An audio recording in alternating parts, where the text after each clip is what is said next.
Mon Seigneur et mon Dieu, je crois fermement que tu es ici, que tu me vois, que tu m'entends. Je t'adore avec profonde révérence. Je te demande le pardon de mes péchés et la grâce de faire avec profit ce moment de prière. Ma Mère Immaculée, Saint Joseph, mon Père et Seigneur, mon ange gardien, intercédez pour moi. Alors voilà une semaine qui commence avec un passage de l'Évangile dans la messe d'aujourd'hui qui est encourageant à plus d'un titre. Un évangile idéal pour un lundi. Jésus et les disciples marchent vers la ville de Capharnaüm. Et saint Luc écrit « Une discussion survint entre les disciples pour savoir qui parmi eux était le plus grand. » Alors voilà qui est encourageant pour plusieurs raisons. D'abord, ce sentiment peu édifiant, savoir qui est le plus grand, est un sentiment qui ne nous est pas étranger. Et on constate que les disciples eux-mêmes, pourtant il s'agit des 12, des gens choisis personnellement par Jésus, destinés à être les colonnes de l'Église, de très grands saints, eh bien, eux aussi connaissent ce travers. Et puis surtout, on voit que cette discussion intervient à un moment totalement inopportun. Parce que, on le voit dans l'évangile de Saint Luc, juste avant, Jésus a annoncé pour la deuxième fois sa passion. Ouvrez bien vos oreilles à ce que je vous dis maintenant, le Fils de l'homme va être livré aux mains des hommes. Mais les disciples ne comprenaient pas cette parole, ajoute saint Luc, elle leur était voilée, si bien qu'ils n'en percevaient pas le sens, et ils avaient peur de l'interroger sur cette parole. Et donc au lieu de poser une question, on voit qu'ils ont totalement autre chose en tête. Une discussion survint entre les disciples pour savoir qui parmi eux était le plus grand. Seigneur, tu as dû être effondré de voir qu'à ce moment précis où tu annonçais aux 12 ta passion, eh bien, eux avaient en tête de savoir qui était le plus grand. Mais c'est justement ce point qui est encourageant pour nous. Malgré leurs limites évidentes, ces 12, à l'exception de Judas, vont devenir les colonnes de l'Église. Et puis, ce qui est touchant et également un point encourageant, c'est que Jésus savait très bien ce que pensait chacun d'entre eux. Une discussion survint entre les disciples pour savoir qui parmi eux était le plus grand. Mais Jésus, sachant quelle discussion occupait leur cœur, prit un enfant et le plaça à côté de lui. Seigneur, tu savais parfaitement ce que les 12 avaient en tête, savoir qui était le plus grand, et pourtant, non seulement tu n'es pas découragé, mais en plus, tu vas essayer de tirer vers le haut ces hommes qui, dans le fond, t'aiment de tout leur cœur. Tu aurais pu les réprimander, leur dire, écoutez, je vous annonce la passion, et vous ne trouvez rien de mieux à faire, rien de mieux à penser. On observe la même délicatesse de Jésus dans le récit que fait saint Marc du même événement. Ils arrivèrent à Capharnaüm, et une fois à la maison, Jésus leur demanda « De quoi discutiez-vous en chemin ?» Évidemment, Seigneur, tu connaissais parfaitement la réponse. Mais Jésus fait les choses avec délicatesse. Il va les aider à réaliser, à comprendre. Parce que Seigneur, tu connais les cœurs. Il y a de nombreux exemples qui attestent cela dans l'Évangile.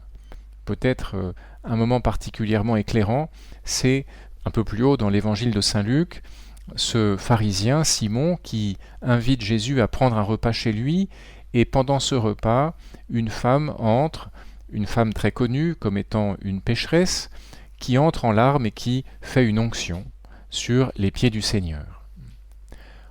Et Saint Luc écrit « En voyant cela, le pharisien qui avait invité Jésus se dit en lui-même « Si cet homme était prophète, il saurait qui est cette femme qui le touche, et ce qu'elle est, une pécheresse. » Jésus, prenant la parole, lui dit « Simon, j'ai quelque chose à te dire. » Et peut-être que ce sont des mots que nous entendons parfois dans notre prière. Quand le Seigneur nous dit « Mais j'ai quelque chose à te dire. Je connais le fond de ton cœur, l'intimité de ton cœur, et j'aimerais peut-être que nous parlions de ceci ou de cela. » Seigneur, tu nous connais à fond. avec toi, c'est inutile de jouer un personnage.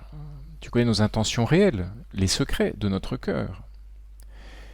Mais justement, comme Dieu nous aime, il n'est pas découragé par ce qu'il voit, par ce qu'il trouve dans l'intimité de notre cœur. Pour revenir à la conversation des 12, qui est le plus grand? C'est une expression d'orgueil, une expression de vanité. Et peut-être qu'on se dit, voilà, l'orgueil, la vanité, c'est réservé à des situations extrêmes. Par exemple, la méchante reine dans Blanche-Neige, qui demande tous les jours à son miroir « Miroir, mon beau miroir, dis-moi qui est la plus belle ?» Dans le dessin animé de Walt Disney, on a les mots suivants. Miroir magique au mur, qui a beauté parfaite et pure?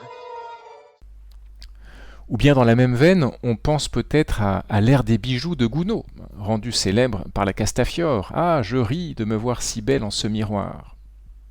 Mais pour ce qui nous concerne, l'orgueil et la vanité, être le plus grand, c'est beaucoup plus prosaïque. C'est vouloir être apprécié, remarqué, consulté, avoir une plus belle voiture que le voisin, passer de plus belles vacances, mettre de plus belles photos sur Instagram, enfin, etc. C'est infini.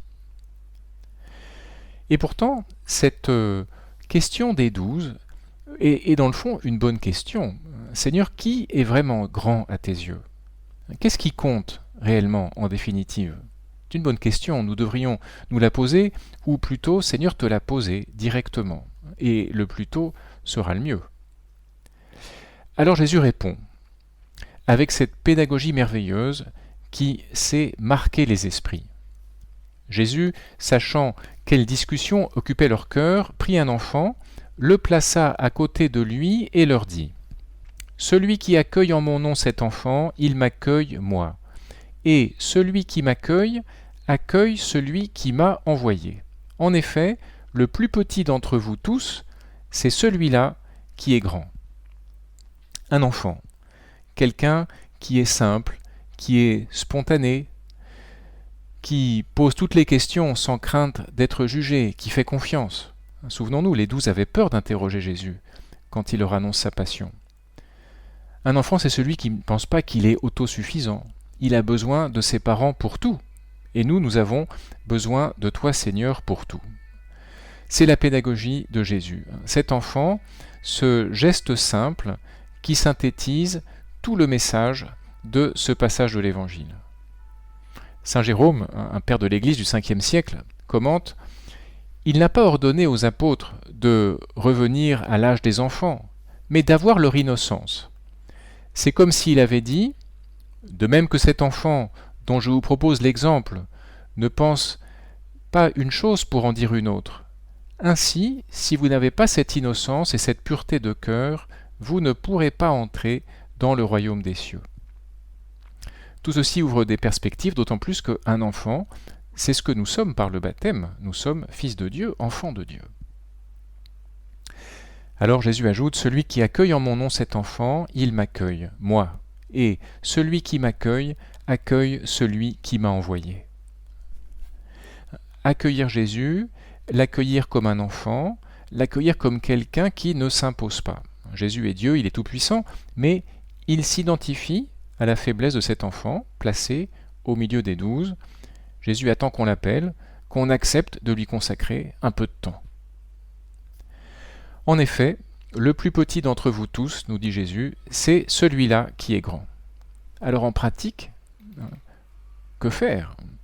Eh bien, dans le récit que fait saint Marc du même épisode, on peut lire les mots suivants.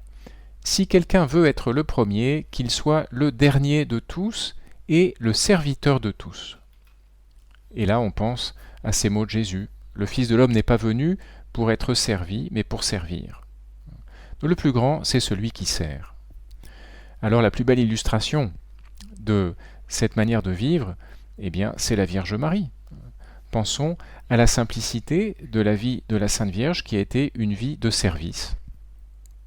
Dès l'annonce de l'ange, immédiatement, elle va servir chez sa cousine, c'est la visitation. Elle a dû présenter les choses avec simplicité, sans essayer de faire comprendre quelle était la plus grande, ce qu'elle était effectivement.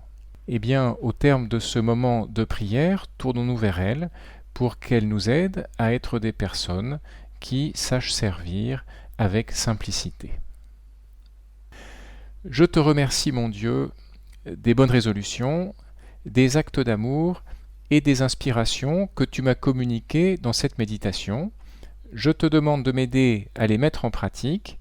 Ma Mère Immaculée, Saint Joseph, mon Père et Seigneur, mon ange gardien, intercédez pour moi.